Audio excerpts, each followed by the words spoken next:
I'm in a parking lot for an apartment complex. Anyway, on today's show, I'm going to be talking about the beginning of ET, how we came to be, where I got this name, Eternal Tribe podcast from. Eternal Tribe, I'm going to be talking about my brothers and sisters from the van. Shout out to Kashi, Zenora, Stefan, Ariel, Justin, Tristan, Michael. Let's see. I think that's. Shout out to Michael and what's his name? Chris. Shout out to Michael and Chris out there doing their thing. Leah Richardson. Shout out to you. I'm going to be talking about our journey from a van with 9 people in it and a car traveling across the country. I didn't really get into depth, but I will in another episode.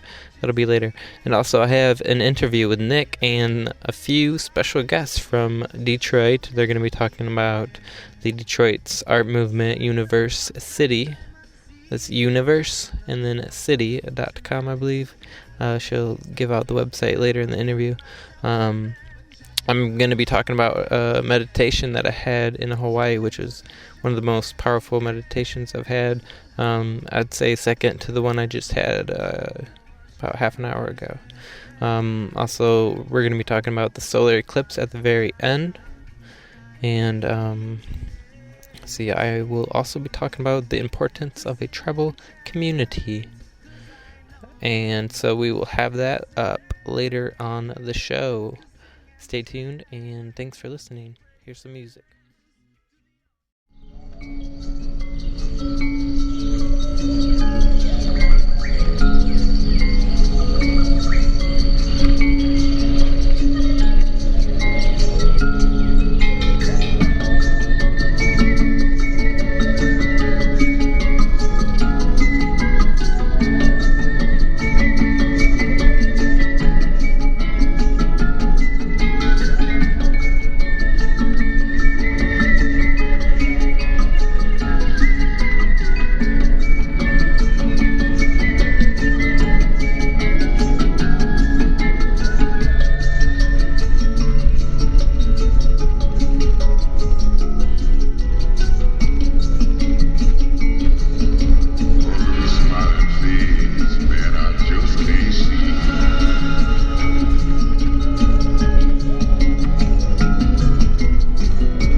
so I don't need to already have enough.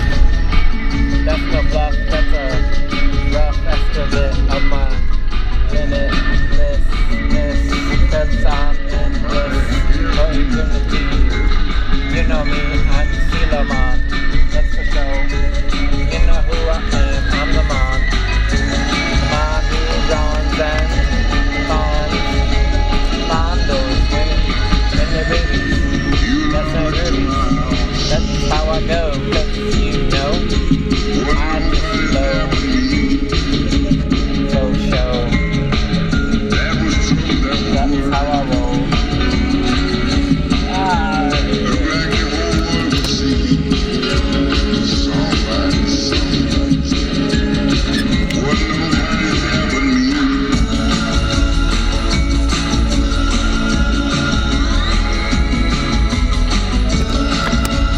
Here we go, we're in the new world, it's time for the new age. This is it, this is a new day. It's time to play another game. No more separation, no more duality, no more spiritual physicality. Come on and battle me in the battle of the rings. I need to record.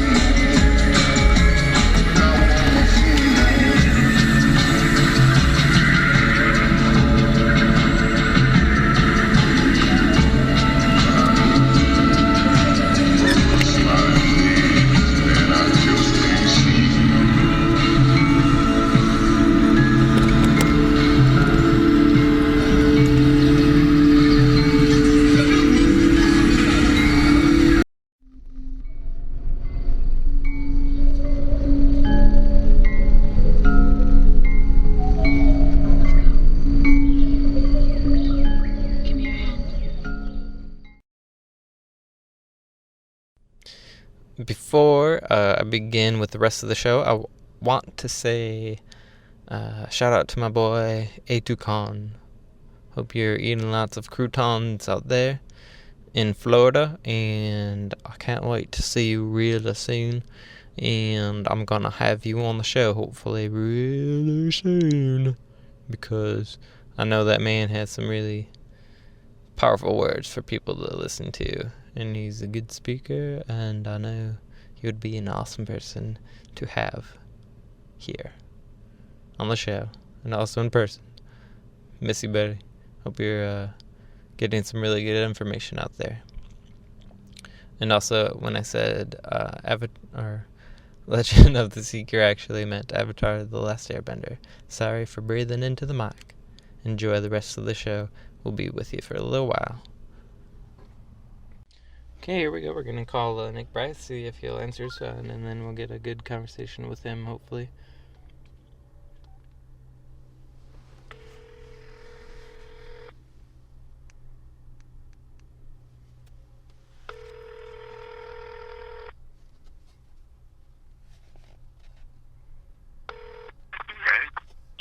Nick Bryce.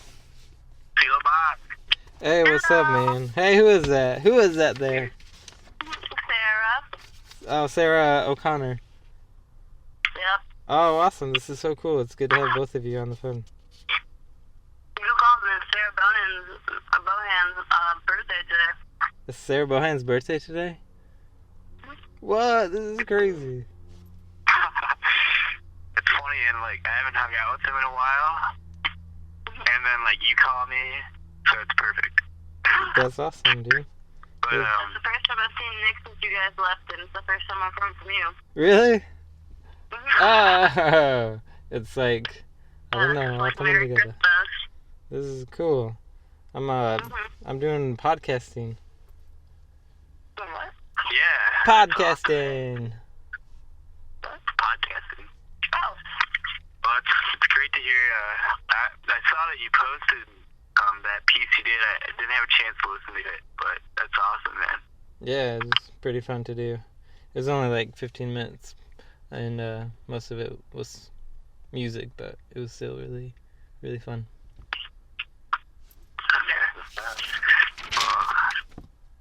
So do you have any good, like, visions or anything down in Hawaii?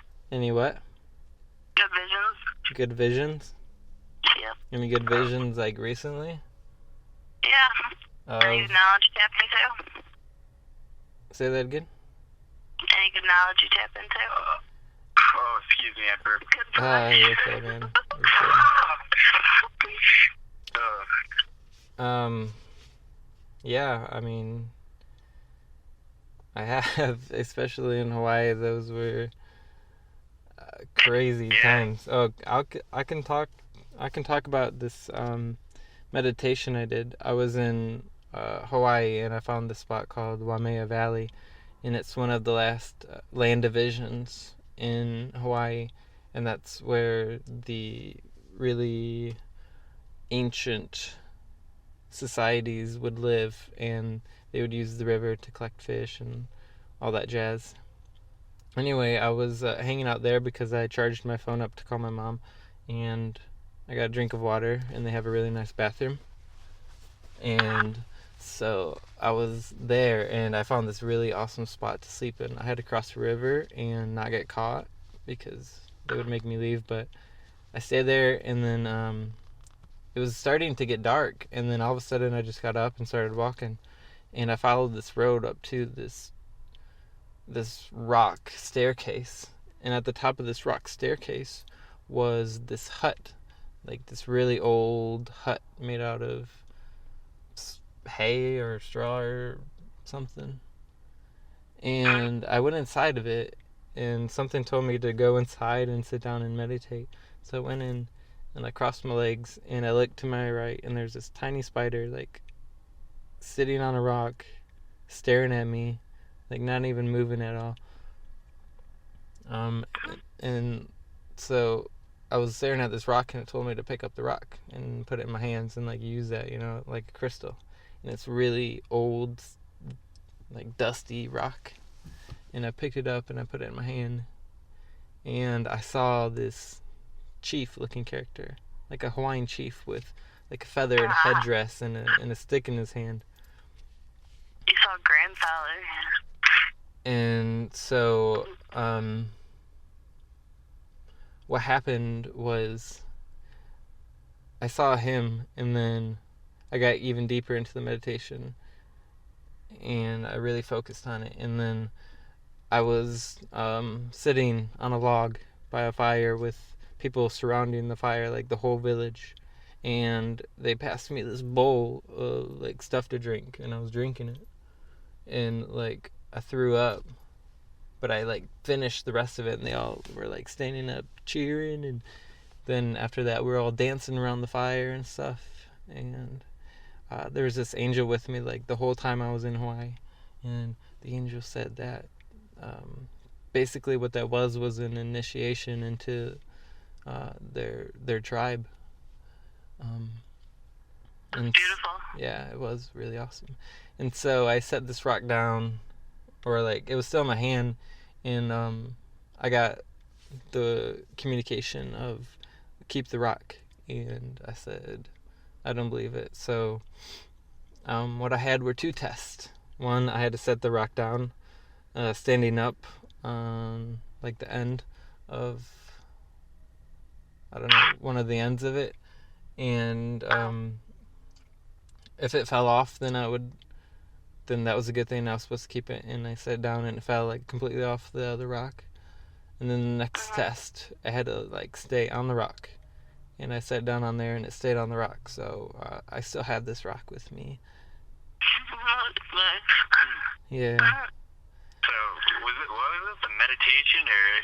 Yeah, this was a meditation, and when I closed my eyes, I didn't, like, fully go into that, but, like, I had the vision of it. That's amazing. Cool, man. That's really fucking amazing. Yeah, that was on the 26th, like, the full moon. That pink blood moon?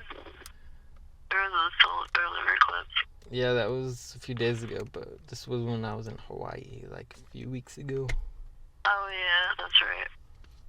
It was the 26th of March. Wow, yeah, it was.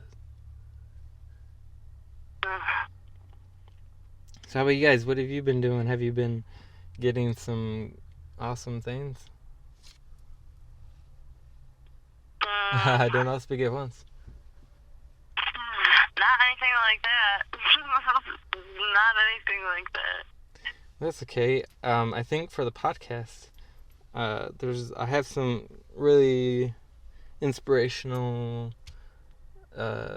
topics that, when we speak about things, it totally unlocks the light in our cells, and you get into such a rapid state of vibration just by speaking about everything. So I figure if we speak about it, then, that's like meditating in itself. Exactly. Speak it out. Speak it the truth. Okay, so I have a question. Do you all remember what it was like living just 3 years ago? Like what was going on 3 years ago for you? It keeps getting harder and harder to remember what living was like a week ago for me. I can hardly remember 3 years. Is everyone still there? Yeah, we're still here. Yeah. Yeah, vastly different. Oh, I mean, the mindset has changed. Well, not completely. Just like, I feel like I was going through different motions. yeah, that was like a mindset of like searching and kind of being like presented with, a lot of truth and a lot of things going on in the world to evaluate. But how living was, yeah, I suppose like for the span of a few years, it is like, just a different mindset. Like after really being exposed to, like a lot of the, I don't know, without like really elaborating too much on what I'm saying, just, a lot of like, I guess, Spiritual. yeah, just like, awakening's sort of difficult to explain because it comes through like in different channels in different mediums. You watch like a YouTube video and it kind of like opens the door for you a little bit, but then you like meditate and that opens like more doors for you. So yeah, that was definitely one of the things that came through in my channelings that I wrote. Like, you definitely have to get your own information for yourself because everything's like everything's unique and everything people experience in different ways. Especially the ascension process. Like, it's important for everybody to have their own path, their own ascension process without getting too into things like I need to experience this because that person did, Yeah, I keep having a lot of fun and feelings like steering me like with the whole ascension process. They say like learning things for yourself, like almost like there's all these books I want to read, but then something like won't let me read them, and I feel like there's actually huge parts growing up and things like that I was excused from having to ever learn about like Greek mythology in school and like weird things that most people do these little basic understandings of. But I've refused to let myself watch even funny movies like The Matrix, and I always wonder why I was so determined not to watch it. And it's like almost like all these things I'm so determined to kind of pull out of that vast amount of knowledge that's just out there for everybody, kind of seek it within myself, find what I decide to hold true on it, just because I want to make sure I'm really holding it to be one of those truths in my heart and not something just passed on to me. Information. Yeah. So, it's all out there if you seek deep enough. Yeah, I feel like if people are thinking too much about other people's path and see them and are like, well, I need to do that, then they kind of just take themselves out because we don't need to do anything. We just need to sit and observe and watch everything come to us and just love the way that it comes to us, because that's God working, and that's a miracle always. Mm-hmm. All right, Zach. We also have our friend Zach here with us. Hey, what's up, Zach? Hello. Yeah. Do you want to be in on the podcast? We're podcasting. Oh, yeah, he's recording this. Yes, you have my permission to broadcast this. Awesome. Right on, Zach. Thank you. Yeah, you may have met Zach when he came to visit Golden Gate the time that you did. So It's possible. we're in that the bike house. Yeah. So Why don't you, do you think would it be cool to promote, like, where you guys are and what you're doing and, like, the whole system, like... Or Alright. fireweeduniversity.org. And how... fireweeduniversity.org. That- Universe City.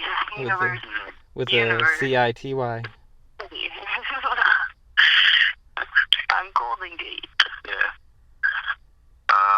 Probably be a Do name. you guys have any words to put, like, what's happening here, like, what the intentions are behind existence and living in a community of... I don't really know what everybody's about. Everybody's about It's a community that we're all, I feel like we're all trying to be very supportive of everybody doing their own thing. I know my own thing is just living for today. I feel like that's the most important thing you can do.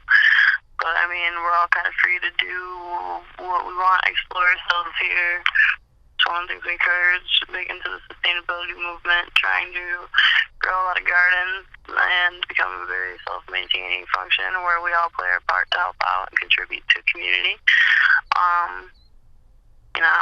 We try to do on a small scale what we hope could someday reach in a global effect, realizing that we're all connected and that we're all in this. Gotta kind of help each other. Everybody's got to kind of play their role in that situation. And when everybody takes a little bit of responsibility, you're a lot more free to do what you want and explore yourselves and grow in your own way. And just a lot of support and allowing each person to do just that, develop in a way that, they are free to express themselves, however that might be. It's really important in all this to realize that, like, we're all connected so much so that you can't turn anybody away, because the second that you say somebody's not good enough, they don't deserve help. And you really got to take a look at who you are. Like, the people who probably are the most irritated by it are the ones who need the most help and deserve it the most, actually. Just a lot of awareness going on here, Yeah, it's... Community open to all sorts of things. Cool. That's Yeah. pretty well said. What's up? Yeah. Yeah? Oh, yeah? Those are some words. Those are words. Those are words for you to listen Those were quite a few words. Very, very true to me, too, though. Yeah, for me, what Golden Gate is, I don't know, I just kind of live in life every day and not really think about what I was doing. And then I stumbled across this community where they're building sustainability gardens and rooftops and bike shops and everything for something. And it's amazing to see in the heart of Detroit where it's, well, not the heart, but like where there's abandoned buildings all around us, and you see something beautiful within it. So yeah, it's not just about like fixing up the community, either too. Like, there's a lot of things that people are doing to like bring the community together. Like she said, building like a bike shop and stuff. You want to make a safe environment for the kids, because I mean, if you want to change the world, you got to change the places that you're putting these kids that are our future in.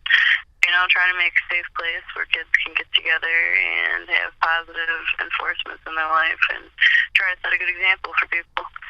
Gotta lead by example. You can practice what you preach. It's a great place to do it.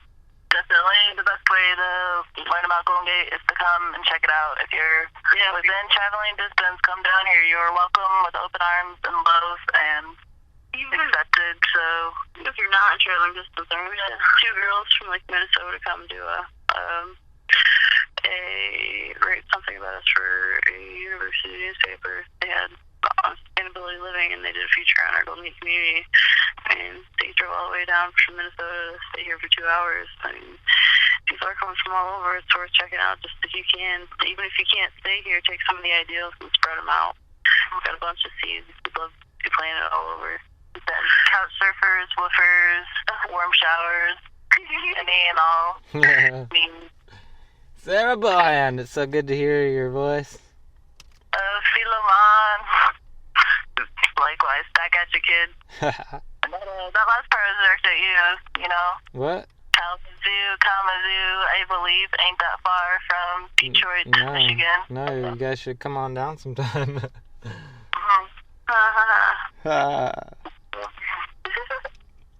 You know where we are. Yeah, I think we should have like some type of get together with the spiritual people that I'm connected with here, and the spiritual people that you're connected with there. Should definitely have like a. That could be arranged. That will be arranged. That is arranged.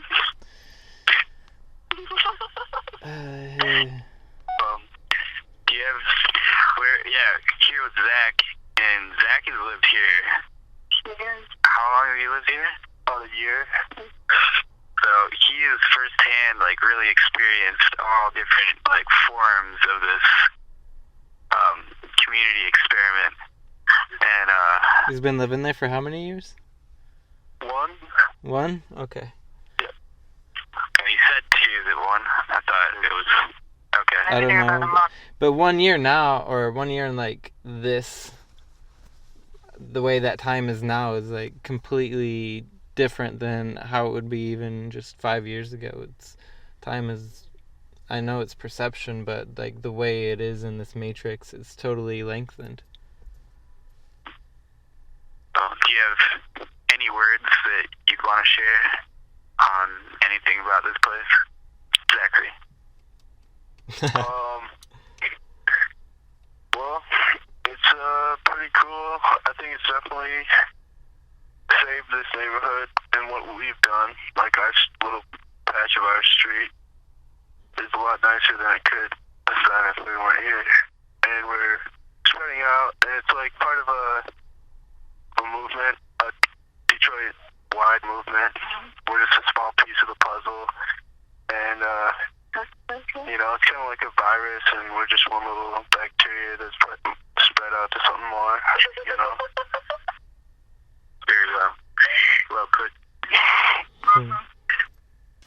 But it is beautiful. There is a movement going on here, and people are taking, like forsaken parts of the city, so to speak, and really turning around into beautiful opportunities for growth and evolution.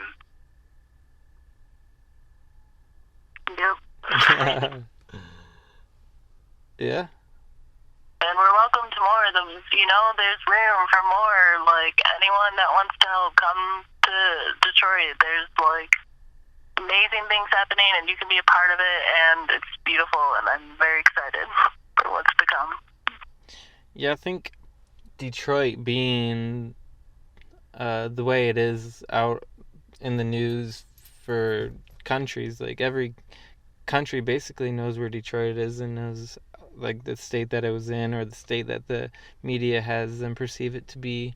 But in actuality, when I was in Detroit, the art mecca is getting pretty big, and there's a lot of really beautiful parks, a lot of really beautiful art, and I think if people can see the real Detroit, they're going to get pretty inspired. Like, if Detroit could go from the way it was to the way it is now, then why can't we?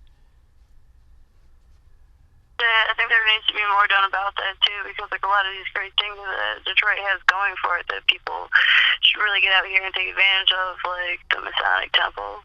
I hear is going up for sale and being closed, the largest Mason temple in the world, and that's going under. I mean, there's a lot of very sacred sites in Detroit, all over the city, and unfortunately, because of the current economy in the city and bankruptcy, a lot of these places are just getting forgotten about, wasting away. And, you know, Detroit does have a bad repertoire all over the world, but it's not like we can just turn a blind eye to something either. I mean, all these really bad places that have these horrible repertoires aren't going to get any better. You gotta get that good into the city. A little bit of light will do a lot. What is it to say? Can't bring darkness into a light room, but one little candle will light up all the darkness, or take all the darkness out of a room. We need all those good souls doing good work out here. So, anything we can to encourage that movement is totally necessary and needed, especially in these areas, these dark areas. And like you said, Sila, like most of the world knows about Detroit and the state of it, or at least what the media perceives it to be. And to be in the city and be doing something that's like reinventing the city and like kind of like setting a pace for a new standard of life where people are like helping each other and helping to create new communities that are sustainable. It's sort of a model that can really be done and taken further, and can really be noticed, a lot more than anywhere else. And it's really just the story of Detroit's still playing out, and people really do want to just see the best kind of come of it, and sort of like the canary in the cave, if you would, with like the state of where the world has gone and sort of is going. So for something that Phoenix from the ashes kind of deal, it's something the world needs to see. I would definitely agree, and that expression, that image, Phoenix from the ashes, is just, it's a really beautiful, powerful, inspiring thing to think about. We will rise again. We will ascend into beauty, the entire planet. So we just start where we can, work on ourselves and the world around us. So Yep. Well, I hope you're getting a lot of good stuff for your podcast. We said a lot about what's going on here, and yeah, I think it's good to just talk about everything, and putting it out on a podcast for, even if it's like 10 people to hear, it's like still a ripple effect, and it totally magnifies the full, I don't know what you would say, I don't know. the Fibonacci spiral. Yeah. But before I forget, I wanna talk about real quick the solar eclipse that we're going to be having, because throughout my daily life within the last week, I've been getting a full moon synchronicity every single day, multiple times a day. Like, I was watching Avatar: The Last Airbender, and they were talking about the full moon, or not the full moon, but the solar eclipse is going to happen in less than a month. And that was like a week ago, and that was less than a month. And I've been watching movies, and in every single movie I watch, they have a solar eclipse in the movie, and they're talking about a solar eclipse and like big things happening during the solar eclipse. So like, personally, I've been feeling a lot of really good energy, and I feel on the solar eclipse it's going to be like so strong, and things are like really going to kick in then. Do lunar eclipses and solar eclipses usually happen close to each other? No, not usually, because in the last, within 30 days, it would have been 3 eclipses, which is a little strange. Yeah. That's it. Yeah, before we go, I want to say my phone is about to die, but we can keep speaking until it dies if you guys are comfortable with that. Yeah. Okay, so what do you guys think about the solar eclipse? Have you been getting any like synchronicities about it or feeling anything about it? I don't know. No, nothing about solar eclipse specifically, but the sun is like a really important celestial piece to this planet, and different celestial events like that happening seem to have various aspects, as above so below kind of deal. So Yeah, sorry, go ahead. no, I don't really have much more to say on that actually. Okay, I was gonna say that. What do you guys think about? Because you know about the 3 days of 3 days of darkness, that the hype is about, like, we're gonna have 3 days of darkness, and there's like theories. It's in the Bible, and I'm thinking, like, what if the moon just stops in front of the sun for like 3 days? I don't know. I've been having I have really weird body synchronicities and stuff. Like I'll notice when something's weird or out of whack, because like my sense of direction will be off, or like I'll feel certain weird ways. But like I've been in like a weird hump lately where I'm just like tired, depleted of energy. And it did happen at the start of the new blood moon, and I guess the only reason I know that that's when it started is because my hormones are in cycle every time there's just full moon. Well, if you guys have been watching Avatar: The Last Airbender, you would know that during the solar eclipse, the Fire Nation can't use firebending at all. Ooh, damn. And so they are planning on attacking the Fire Nation when the solar eclipse hits. Thank you. Plot thickens. That's on season 2. I started watching it again after I got back because it's just so good. And if I can promote Avatar: The Last Airbender, then I am right now, and it is the most enlightening children's cartoon you could ever watch. That's weird the other day. So when is this solar eclipse happening? It's going to be on May 5th, 2013.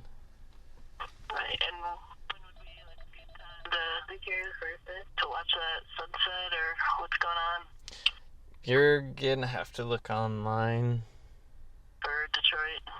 Yeah, it's location specific. I'm not even sure when it will, or where it'll be when in Kalamazoo.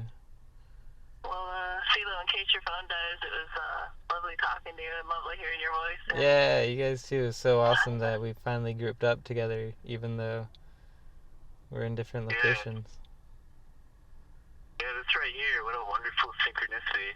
Yeah. Like, to be honest. And yeah, we do just like really love you, man. And I love you guys too. just like, yeah, wish the best. I know we'll see each other soon. Oh yeah, definitely. Uh, Definitely. Sarah O'Conner is now demonstrating her firebending abilities. They're laughing right now.